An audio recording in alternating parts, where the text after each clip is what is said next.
Hello everyone, ఈ box అయితే మనకి గిఫ్ట్గా వచ్చిందనమాట. కాదు మా హస్బెండ్కి గిఫ్ట్ ఇచ్చారనమాట దివాళీ ఫెస్టివల్ సందర్భంగా. ఇంకా నాతో పాటు మీరు కూడా చూసేద్దరు కానీ అన్బాక్సింగ్ చేద్దాం రండి. అండ్ సమ్ మెసేజెస్ అయితే ఉన్నాయి యూస్ఫుల్వి, అంటే పూజా విధానాల గురించి వాటి గురించి.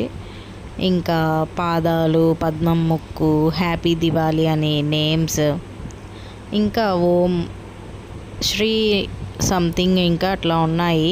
రంగోలీ వేసుకోవడానికి యూజ్ అవుతాయి అన్నమాట అవన్నీ. ఇంకా గుమ్మానికి కట్టే తోరణము చాలా బాగుండింది, ఇది కలర్ఫుల్గా. ఇంకా కలర్స్ కూడా ఇచ్చారు. అండ్ అట్లాగే హెర్బల్ది బాడీ స్క్రబ్ ఒకటి ఇచ్చారు. అండ్ దియాస్ కూడా ఇచ్చారు. యాక్చువల్గా అయితే నాకు ఇవి బాగా యూజ్ అవుతున్నాయి. అండ్ ముగ్గులు వేయడానికి అయితే చాలా ఈజీ అవుతుంది అన్నమాట ఇవన్నీ యూజ్ చేయడం వల్ల. Thank you bro. ఈ షార్ట్ అయితే ఇంతే. Subscribe, bye.